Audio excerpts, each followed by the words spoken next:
नमस्कार, ABC channel में आपका स्वागत है। मैं हूं सचिन श्रीवास्तव और आप मेरे साथ देखेंगे आजमगढ़ से जुड़ी खबरें। आइए नजर डाल लेते हैं आज की खास खबरों पर।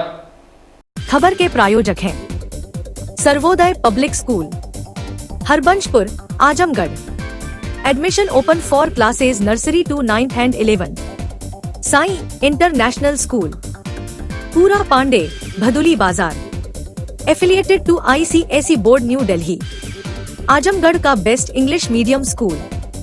Admission open.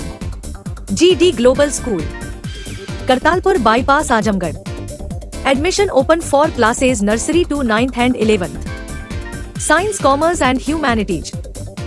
Kashi Gomti jewellers, a wing of Kashi Gomti group, निकट भंवरनाथ मंदिर, अयोध्या रोड, आजमगढ़।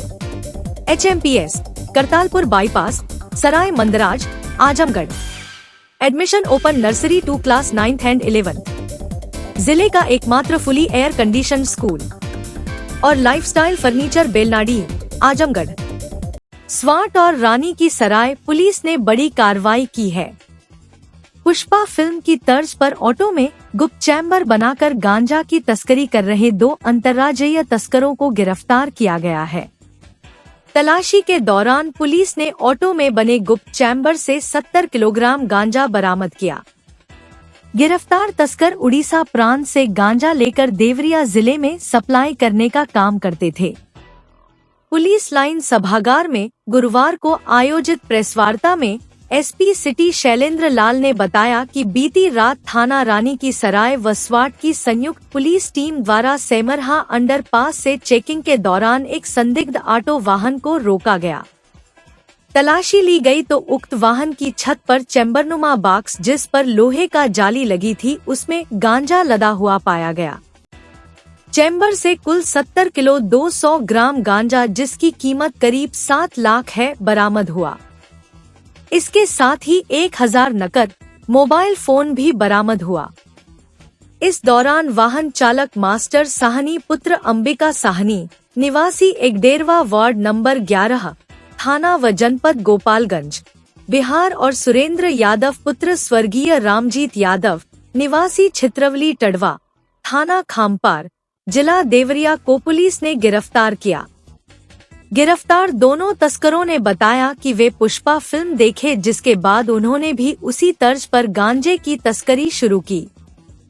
इसके लिए उन्होंने ऑटो की छत पर अलग से लोहे की पट्टियों से चैम्बरनुमा बॉक्स बना है, जिसमें गांजे का बंडल रखकर झारसुगुड़ा, उड़ीसा से व्यापारियों से खरीदकर सोनभद्र, चंदौली, आजमगढ़ के रास्ते बिहार ले जा रहे थे। SP सिटी ने बताया कि अभी 2 माह पहले ही इन्होंने ऑटो में चैम्बरनुमा जगह बनाकर 2 बार गांजे की तस्करी की है।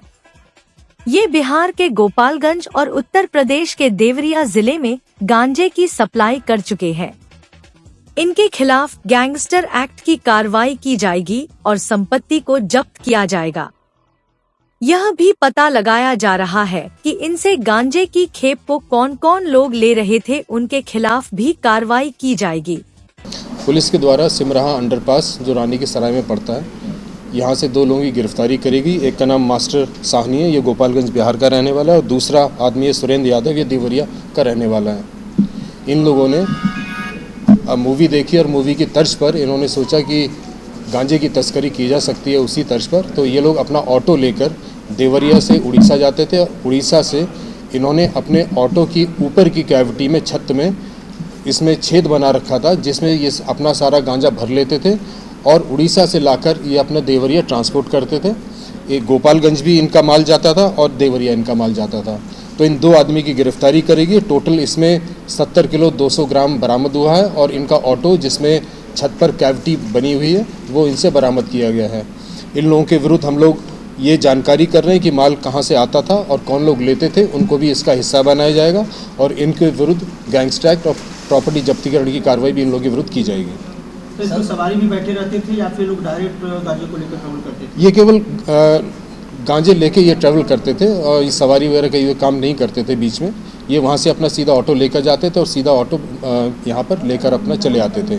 ये लोग अभी तक 2 महीने में, इनके 2 महीने पहले इनकी कैविटी बनवाई गई थी और 2 ट्रिप ये लोग वहाँ के लगा चुके थे। सर एक लंबा ट्रेवल होता है और काफ़ी स्टेट लोग क्रॉस करते हैं और जो ऑटो का एक रेगुलेशन होता है और उसका मैप जो होता है काफ़ी कम होता है, कैसे आज तक पकड़े नहीं गए? ये ऊपर कैविटी इनकी बनी थी, आदमी सोचता है कि शायद वैसे ही चेकिंग वगैरह में नहीं कैविटी पता कर पाए होंगे, मगर हम लोग को जब सूचना लगी कि इस तरह का काम वहाँ से चल रहा है तो हमारे पास जो मुखबिर था उसके आधार पर हमको मुखबिरी के आधार पर सूचना लगी तो हमारे द्वारा इसकी गिरफ्तारी करी गई।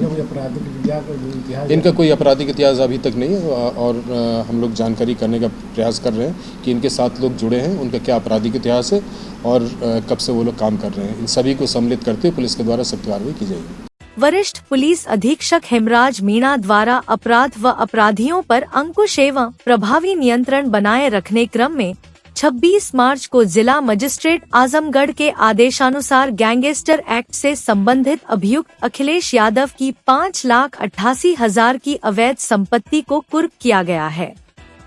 विदित हो कि 18 सितंबर 2022 को थाना महाराजगंज में पंजीकृत मुकदमे में वांछित अभियुक्तों अनिल यादव पुत्र स्वर्गीय जीवधन यादव, संजय यादव पुत्र उद्यभान यादव, अखिलेश यादव पुत्र स्वर्गीय जीवधन यादव समस्त निवासी कुढ़ी थाना महाराजगंज, अमरनाथ यादव पुत्र स्वर्गीय राजेंद्र यादव निवासी जजमनजोत थाना महाराजगंज, रवि यादव पुत्र मुरारी यादव निवासी आराजी देवारा करखिया थाना रौनापार की विवेचना थानाध्यक्ष रौनापार द्वारा की जा रही थी।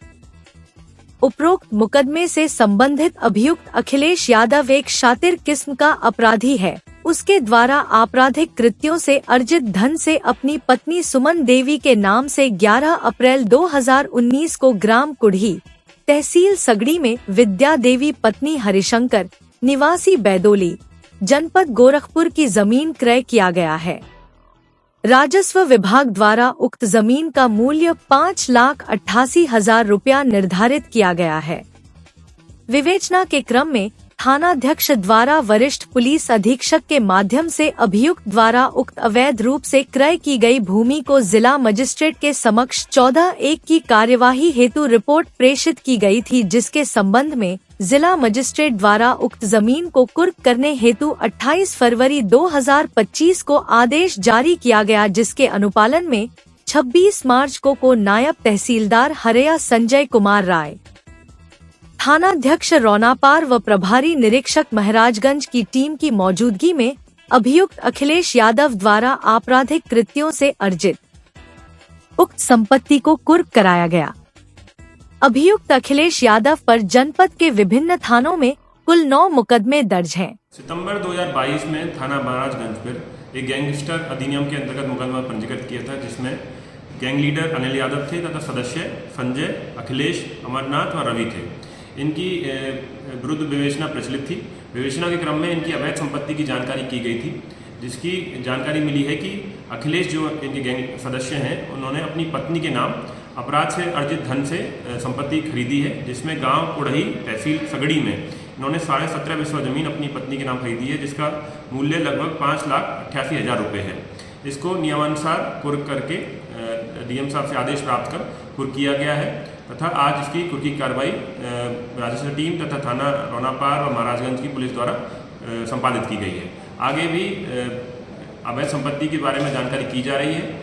इस अभियुक्त के ऊपर, अखिलेश के ऊपर पूर्व से 9 मुकदमे पंजीकृत थे, जिनमें मारपीट, हत्या का प्रयास, हत्या, लूट आदि गंभीर प्रकरण इसमें पंजीकृत थे, जिसके दृष्टिगत इस पर गैंगस्टर कार्रवाई की गई थी। इन सभी गैंग सदस्यों के विरुद्ध और भी अवैध संपत्ति की जानकारी की जा रही है। आगे जो भी जानकारी प्राप्त होगी उसके आधार पर कार्रवाई की जाएगी। कारागार मंत्री दारा सिंह चौहान ने प्रदेश सरकार के सेवा, सुरक्षा व सुशासन नीति के 8 वर्ष पूर्ण होने के अवसर पर आज अंतिम दिन शहीद कुंवर सिंह उद्यान एवं हरिऔध कला केंद्र आजमगढ़ में सीएम युवा उद्यमी विकास योजना, रोजगार मेला, स्वास्थ्य शिविर, ऋण कैंप, ICDS विभाग, शिक्षा विकास, वन विभाग, पुलिस विभाग, पंचायती राज विभाग, खादी ग्रामोद्योग विभाग आदि विभागों द्वारा लगाई गई जनपद स्तरीय प्रदर्शनी का अवलोकन किया गया। प्रदर्शनी के अवलोकन के दौरान मंत्री द्वारा लाभार्थियों को ऋण स्वीकृति पत्र का भी वितरण किया गया। कारागार मंत्री ने कहा कि प्रदेश सरकार के 8 वर्ष पूर्ण होने के अवसर यह जो कार्यक्रम आयोजित हो रहा है वह बहुत ही प्रशंसनीय है। उन्होंने कहा कि आजमगढ़ ऋषियों मुनियों की धरती है। यह चंद्रमा ऋषि, दुर्वासा ऋषि, दत्तात्रेय, भैरव बाबा की धरती है। अयोध्या सिंह उपाध्याय हरिऔध जी की धरती है। आज आजमगढ़ हर क्षेत्र में आगे बढ़ रहा है। उन्होंने कहा कि प्रधानमंत्री एवं मुख्यमंत्री दोनों ही लोग देश के प्रति पूरी तरह समर्पित हैं एवं दिन रात गरीब असहाय व्यक्तियों के लिए कार्य कर रहे हैं। यह सरकार गरीबों के लिए समर्पित है। केंद्र व प्रदेश सरकार द्वारा अनेक जन कल्याणकारी योजनाएं चलाई जा रही है, जिससे पात्र व्यक्तियों को लाभान्वित किया जा रहा है। उन्होंने जिला प्रशासन को बधाई देते हुए कहा कि आपके प्रयास से गुजरात, दिल्ली एवं अन्य प्रदेशों से यहां अनेक कंपनियां आई है और रोजगार मेले के माध्यम से बेरोजगार युवाओं को रोजगार दिया जा रहा है। उन्होंने कहा कि हमारी सरकार में पूरी पारदर्शिता के साथ सभी प्रकार की भर्तियां की जा रही है।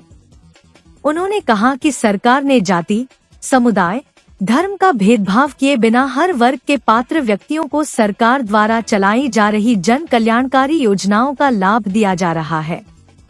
इस दौरान मीडिया से बातचीत करते हुए कारागार मंत्री ने अखिलेश यादव के उस बयान पर आपत्ति दर्ज कराई जिसमें अखिलेश यादव ने कन्नौज में कहा था कि भाजपा को दुर्गंध पसंद है इसलिए उन्होंने गौशालाएं बनाई, हमें खुशबू पसंद है इसलिए हमने इत्र पार्क बनाए। दारा चौहान ने कहा कि बचपन से हम लोग पढ़ते आए हैं कि गाय हमारी माता है। गाय के गोबर और मूत्र से तमाम तरह की औषधियां बनती हैं जो लोगों का जीवन बचाने में कारगर होती हैं। इसलिए अखिलेश यादव का यह बयान दुर्भाग्यपूर्ण है। आगरा में समाजवादी पार्टी के राज्यसभा सांसद रामजी लाल सुमन के आवास पर हुए हमले पर प्रतिक्रिया देते हुए कारागार मंत्री ने कहा कि शासन प्रशासन इस पर नजर बनाए हुए हैं, जो भी उचित होगा वह कार्रवाई की जाएगी। मीडिया से बातचीत के दौरान उन्होंने कहा कि आजमगढ़ में पुरानी जेल की जमीन पर जल्द ही बड़ी योजना देखने को मिलेगी, जिसका खुलासा अभी तो नहीं लेकिन जल्द ही किया जाएगा।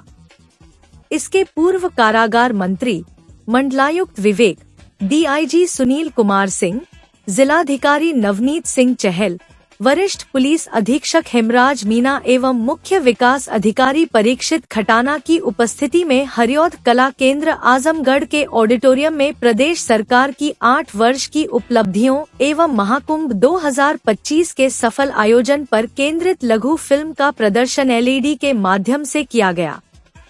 कारागार मंत्री ने विभिन्न योजनाओं के लाभार्थियों को सम्मानित भी किया। अब 8 साल की उपलब्धि में आपने देखा कि जिस तरीके से भी शिलापट को ही देख के आप अंदाजा लगा सकते हैं कि आजमगढ़ जो पूर्वांचल का बड़ा महत्वपूर्ण है, यहाँ मनीषियों का जनपद रहा है, बड़े बड़े विद्वान यहाँ पे पैदा हुए। इस जिले की तरफ कोई देखता नहीं था, लेकिन जब से भारतीय जनता पार्टी के डबल इंजन की सरकार बनी है, मोदी जी के नेतृत्व में दिल्ली में और योगी जी के नेतृत्व में उत्तर प्रदेश में, तब से इस आजमगढ़ जनपद का चतुर्दिक विकास हो रहा है। बहुत सारे मेडिकल कॉलेज, इंजीनियरिंग कॉलेज, विश्वविद्यालय, बहुत सारे, और सड़कों का जाल। बाकी बहुत सारे अगल बगल के ज़िले के लिए कहते हैं तो भाई ये तो रोड का राजधानी हो गई आजमगढ़। जिस तरीके से हाईवे और नेशनल हाईवे, एक्सप्रेसवे बना है और बहुत सारे किसानों की तमाम सारी योजनाएं हैं। जब मैं बिंदुवार आपको विस्तार से मंच के माध्यम से बताता कि हमारी सरकार ने क्या क्या काम किया है, मैंने उज्ज्वला योजना को लेकर के, किसान सम्मान निधि को लेकर के, उत्तर प्रदेश के मुख्यमंत्री युवा उद्यमी रोजगार को लेकर के जिस तरीके से हम लोन दिलवा रहे हैं, तो हर क्षेत्र में अभी विकलांग को हमने ट्राईसाइकिल देने का काम किया है। इसी तरीके भी मैं आके देख रहा हूँ एग्जीबिशन जो लगा हुआ अगल बगल में, आप लोग साथ थे ही, किस तरीके से यहाँ के प्रशासन के प्रयास से बाहर की बहुत सारी कंपनियां, मैक्सिमम तो गुजरात से यहाँ पे आई हैं। यहाँ के तमाम बच्चों को रोजगार देने के लिए यहाँ से जितने भी ITI के जितने भी ट्रेड में काम करने वाले लोग हैं, सबको लेके जा रहे हैं। सबका फ्री में मेडिकल चेकअप भी हो रहा है। अब बहुत सारे लोगों को इस सारी योजनाओं से परिचित करा करके उनको लाभान्वित करने का प्रयास किया जा रहा है। और इसलिए 8 साल में जो हमने ऐतिहासिक विकास का काम किया है उसको विस्तार से आपको बताएंगे। मतलब जी पार्क बनाया क्योंकि हम खुशबू पसंद करते थे और यूपी बीजेपी सरकार ने गौशाला बनाई क्योंकि उनको बदबू पसंद। इस तरह का आपत्तिजनक देखिए, बयान। अब ये तो आपत्तिजनक है ही है। जिस गौ माता को हम बचपन से गौ माता कहते हैं, गौ हमारी माता है, देश धर्म का नाता है। ये हम लोग बचपन से पढ़ते, प्राइमरी से पढ़ते आए हैं। जिनके गोबर से, जिनके पेशाब से बहुत सारे देखिए औषध तैयार होकर के लोगों के जीवन रक्षा में काम आ रहे हैं, उनके बारे में इस तरीके का बयान देना निश्चित रूप से ये दुर्भाग्यपूर्ण है। सर आगरा में जिस तरह से रामलीला सुमन सांसद जो है उनके आवास पर हमला किया गया, उस पर क्या कहें? अब देखिए, इसके लिए जो भी शासन प्रशासन के लोग हैं, जो भी मौके पे जाएंगे, देखेंगे, जो भी होगा उनके खिलाफ उसी तरीके की कार्रवाई होगी। मंत्री जी, आप कारागार मंत्री हैं, उमेश सिंह पे क्या कहना चाहेंगे? जेल अधीक्षक पे लगातार आरोप लग रहे हैं, वो यहाँ तक कि पीड़िता की बिटिया भी जो है रोड पे आ गई, सड़क पे आ गई आरोप में। दोनों के खिलाफ, दोनों वहाँ के जो डिप्टी जेलर और वहाँ के अधीक्षक थे, दोनों लोगों वहाँ से अन्यत्र जो स्थानांतरित कर दिया गया है। अब दोनों लोगों के खिलाफ जो है जांच बैठा दी गई। विभागीय बिटिया का कहना है कि हमारी माताजी की जांच हो रही है और जेल अधीक्षक की जांच नहीं हो रही है। जेल अधीक्षक की जांच हो रही है। अभी से मैं क्या बताऊं, आने वाले एक आध हफ्ते में आपको पता चल जाएगा। वहाँ के जेल लोकल प्रशासन की भी जांच हो रही है और जेल प्रशासन की जांच। गाजीपुर का अनायास नया प्रोजेक्ट लगाने की बात चल रही थी, कुछ इसमें हुआ आगे बात खड़ी? जरूर होगा। जब आप लोग चाहेंगे तो निश्चित रूप से पुरानी जेल में चाह रहे हैं ये चाह रहे हैं, लेकिन आप लोग मल्टीपर्पज उसको चाहते हैं। जी।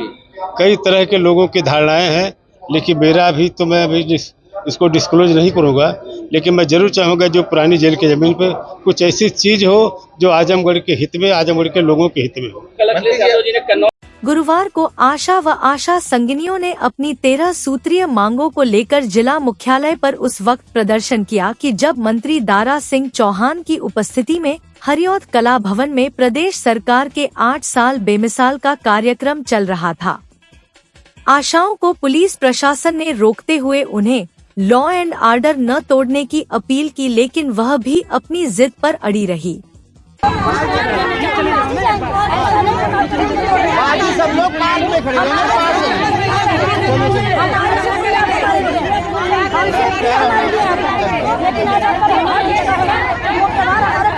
पाँच लोगों की बात ही नहीं चली। आपके हिसाब से चल रही है, 5 लोग चल रहे हैं ना, फिर ये सब क्यों करवा रही है?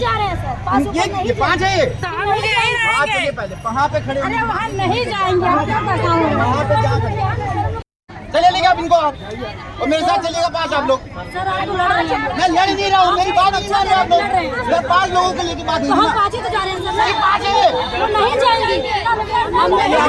जाएंगे। एडीएम प्रशासन राहुल विश्वकर्मा के समझाने के बाद उनका आक्रोश शांत हुआ। आल आशा एवं आशा संगिनी कार्यकर्त्री सेवा समिति की जिलाध्यक्ष संध्या सिंह ने मांगों के बाबत जानकारी देते हुए कहा कि मुख्य रूप से बकाये मानदेयों के भुगतान, राज्य कर्मचारी का दर्जा, सम्मानजनक मानदेय एवं पीएम मातृत्व वंदन योजना स्वास्थ्य विभाग को वापस करने की मांग प्रमुखता से शामिल है। अभी आप लोगों ने देखा है कि पुलिस प्रोटेक्शन की हम लोगों ने डिमांड किया था, पुलिस वाले खुद हम लोगों को जाने नहीं दे रहे हैं क्योंकि दारा सिंह चौहान जी आए हैं। दारा सिंह चौहान कोई भगवान नहीं है, हमारी सारी बहनों का पेट नहीं भर रहा, हम लोग परेशान हैं और यहाँ पुलिस प्रोटेक्शन की जगह हमको रोका जा रहा है।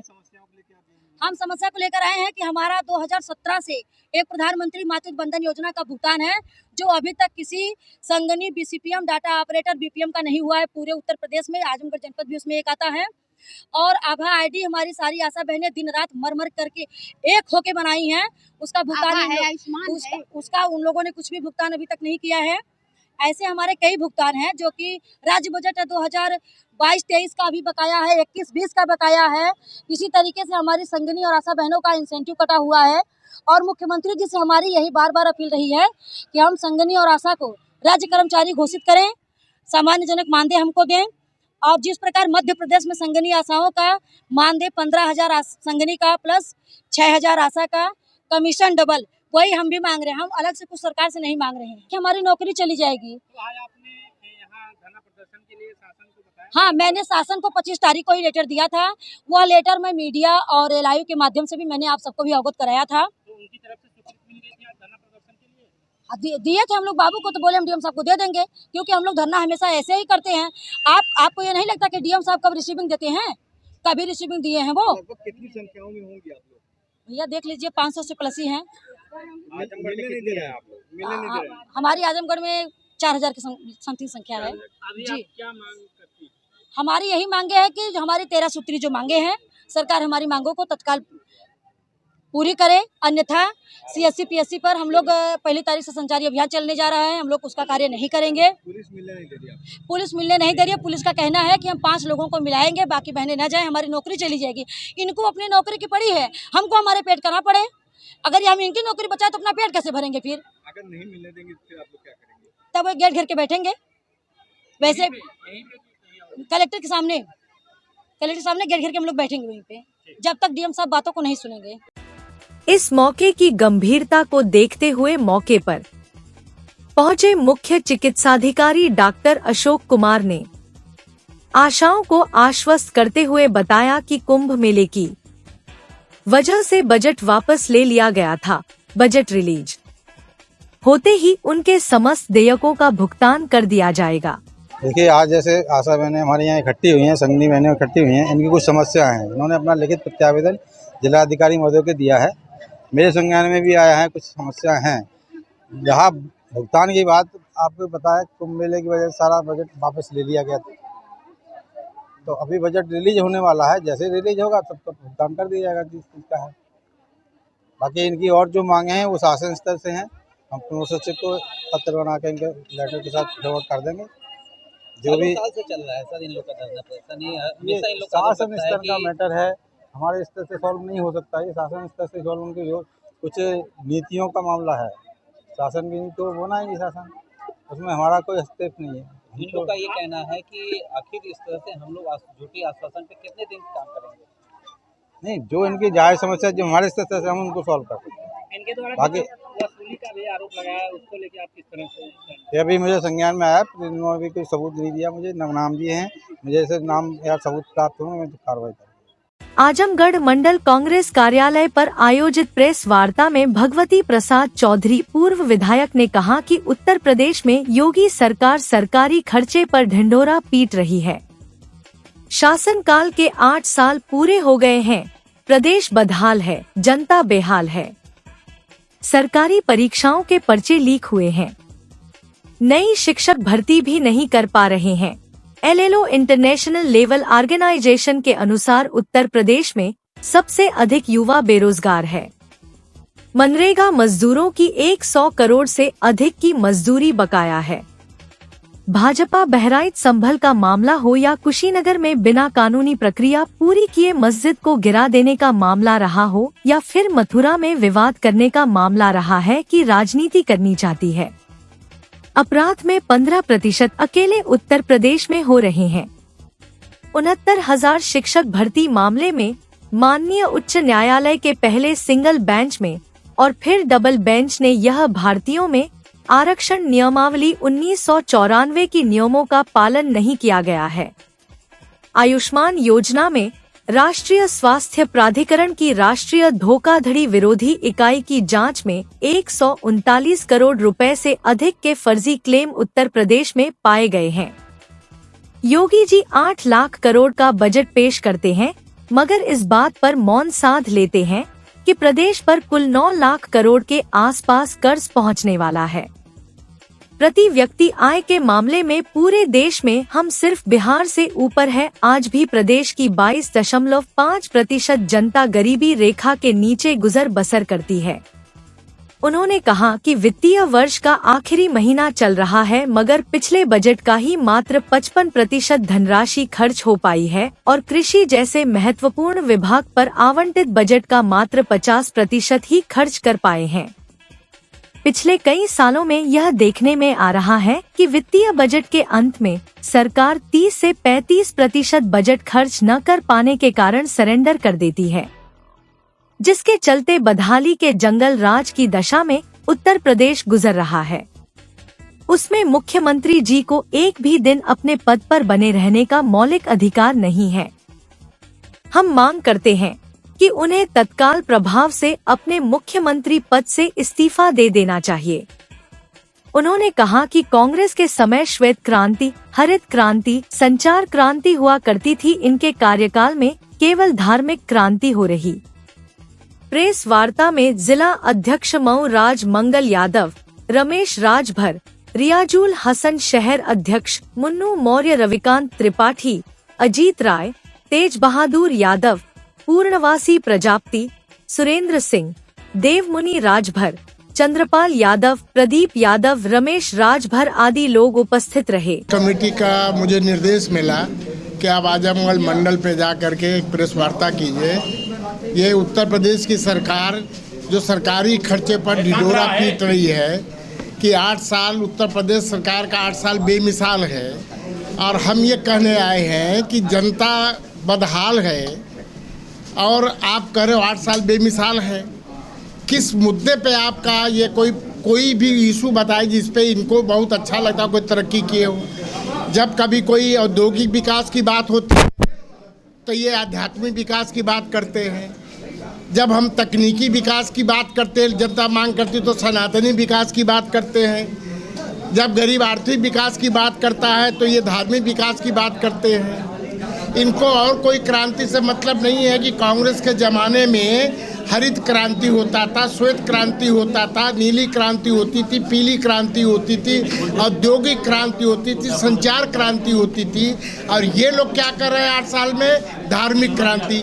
किसको लाभ है ये हम लोग बताने के लिए आए हैं। ये उत्तर प्रदेश की सरकार हो चाहे दिल्ली की सरकार हो, कहने में कोई गुरेज नहीं है कि ये उल्लुओं का शासन है जिनको दिन में नहीं दिखाई पड़ता कि क्या हो रहा है। ये अमृतकाल की बात करते हैं, आपने सुना होगा भाई क्या है, ये कलयुग है, ये सतयुग है, ये त्रेता है, ये द्वापर है। कभी अमृतकाल की भी चर्चा हुई थी? गड्ढा खोद करके गड्ढा नहीं पाट रहे हो, रोज दुर्घटना हो रही है, ये अमृतकाल है। तो लोगों को गुमराहियत का शिकार बनाया जा रहा है। हमारे गरीब जो लोग हैं जो मनरेगा में काम करते हैं, नरेगा के जो मजदूर हैं, उनका 100 करोड़ रुपया बकाया है, नहीं मिला। होली का त्यौहार बीत गया, ऐसा रह गया, ईद का भी त्यौहार आ रहा है और से त्यौहार है। हमारा जेब खाली है। गरीब आदमी अपने जेब में जब हाथ डालता है तो इस 16वीं शताब्दी के औरंगजेब की बात उठा देते हैं। दुनिया के जो विकासशील देश हैं वो 21वीं सदी में अंतरिक्ष पर अपना अड्डा जमा रहे हैं और हम पाताल खोद रहे हैं। हम किसको लाभ पहुंचा रहे हैं?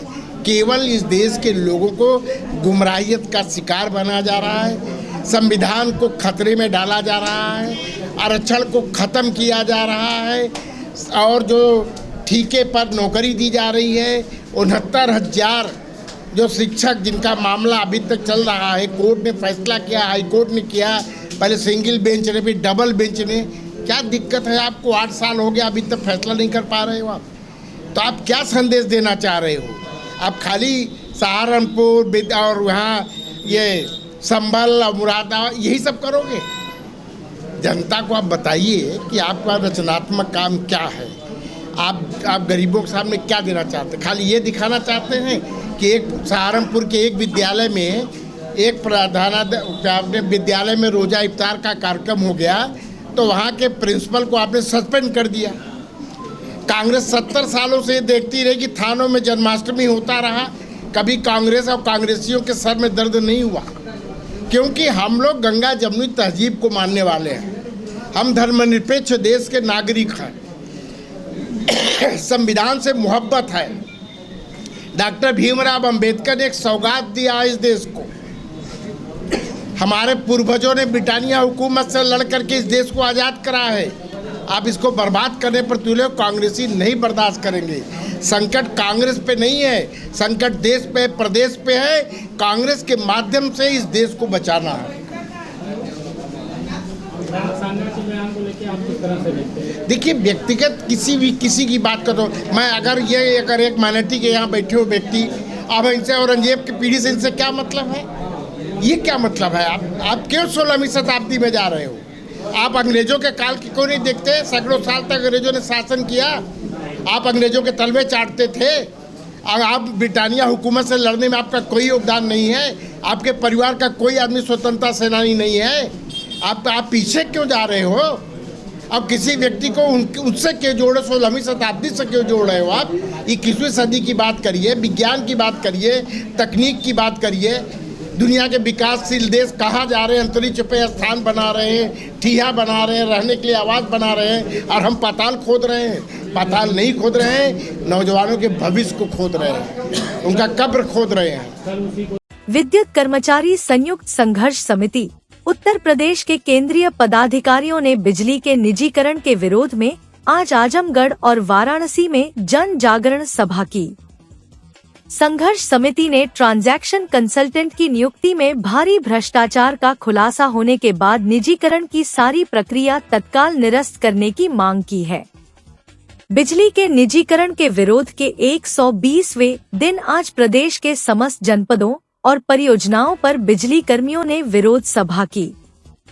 गुरुवार को संघर्ष समिति के केंद्रीय पदाधिकारियों जितेंद्र सिंह गुर्जर, चंद्रभूषण उपाध्याय, महेंद्र राय, श्रीचंद, सरजू प्रसाद त्रिवेदी ने आजमगढ़ और बनारस में आम सभा और व्यापक जनसंपर्क कर 29 मार्च को वाराणसी में होने वाली बिजली महापंचायत की तैयारी की।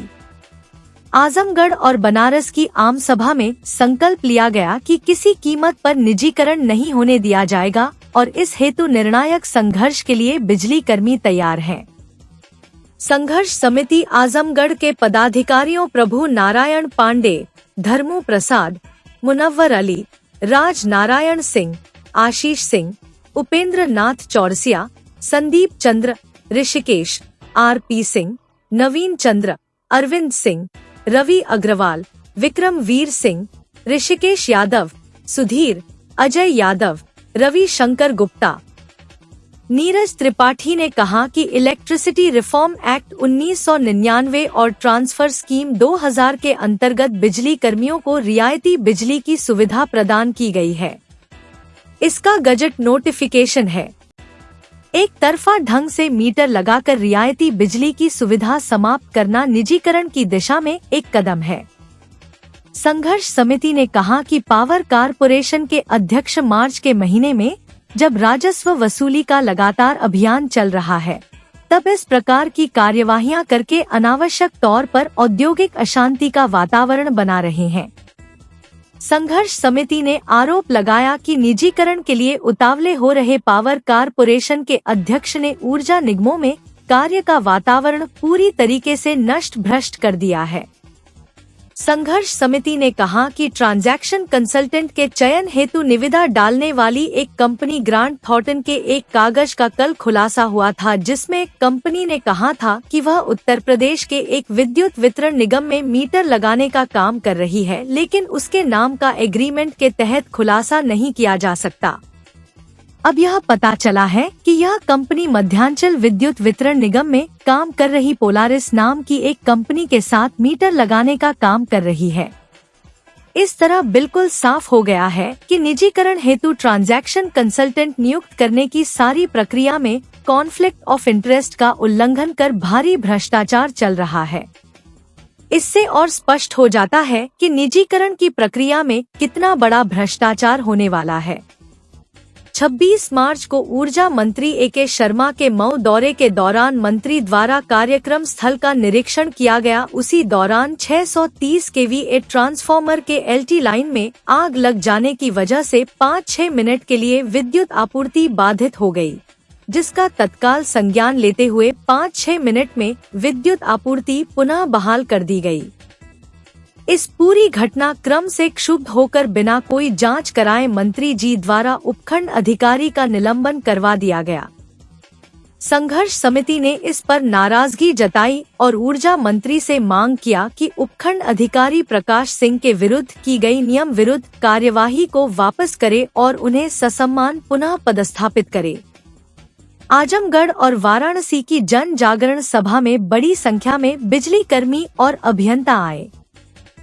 संघर्ष समिति ने 29 मार्च को वाराणसी में बिजली महापंचायत करने का ऐलान किया है। आजमगढ़ जिले के जितने भी संविदा कर्मचारी, बिजली कर्मचारी और अभियंता हैं, उनकी आज जन जागरण सभा हो रही है। आज देख रहे हैं कि सैकड़ों की संख्या में यहाँ पर कर्मचारी उपस्थित हैं, क्योंकि उत्तर प्रदेश सरकार का निर्णय है कि 42 जनपदों के बिजली, जिसमें पूर्वांचल पूरा है, दक्षिणांचल के 42-21 जनपद हैं, उन सबके निजीकरण करने का प्रस्ताव पारित हुआ है। उसी के विरोध में आज हम सब लोग यहाँ पे जन सभा कर रहे हैं। अभी 29 मार्च को बनारस में विशाल बिजली पंचायत होने वाली है, जिसमें बिजली कर्मचारियों के साथ साथ आम उपभोक्ता और किसान भी बड़ी संख्या में आएंगे।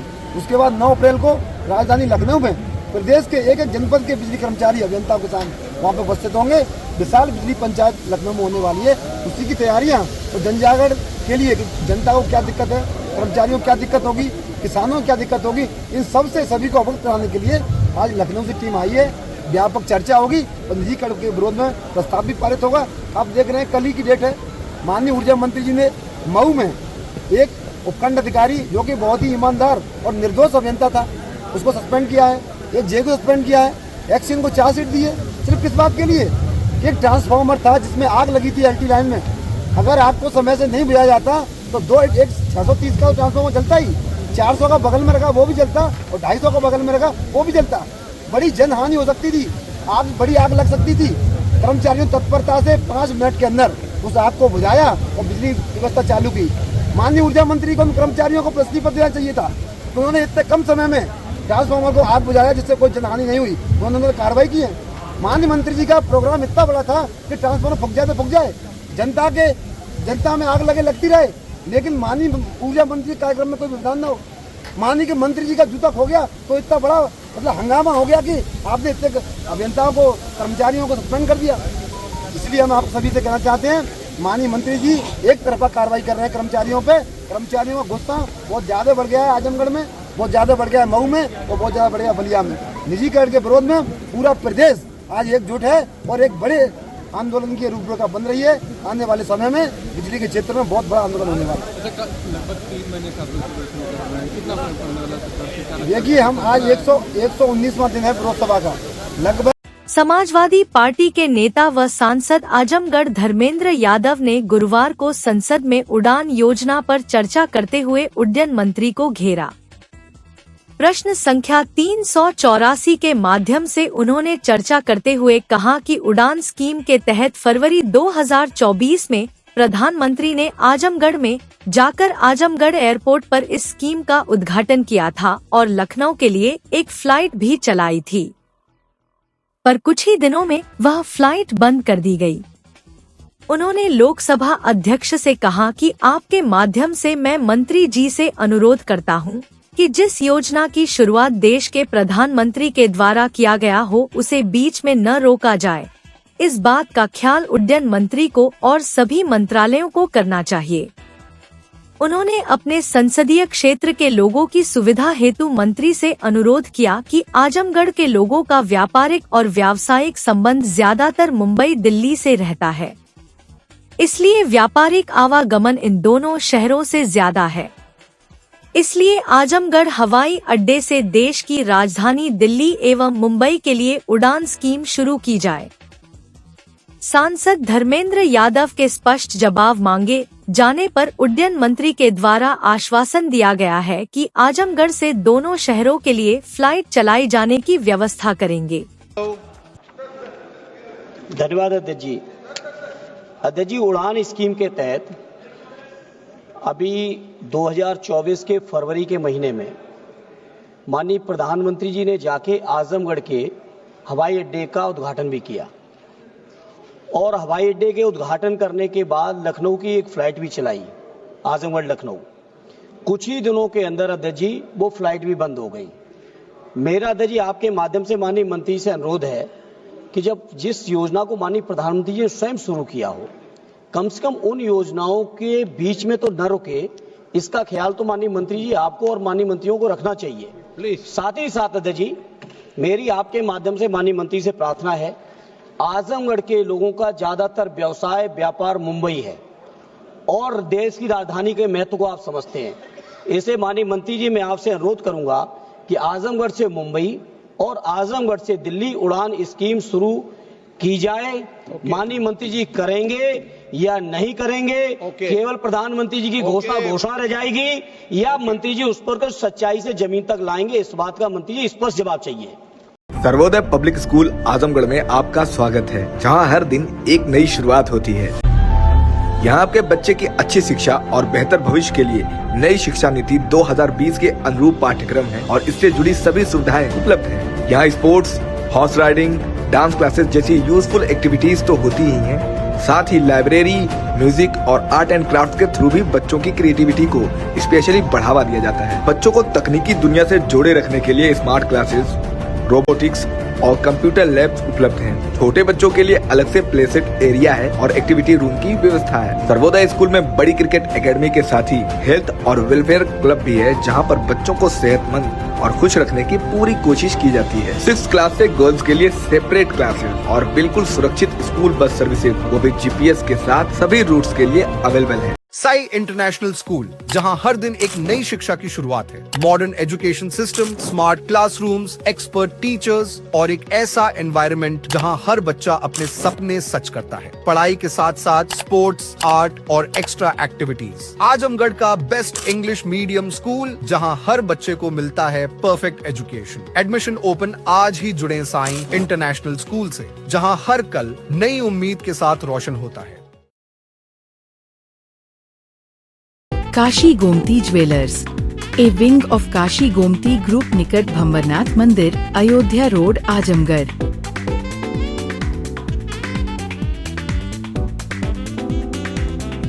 गोल्ड, डायमंड और सिल्वर की ज्वेलरी का विशाल संग्रह।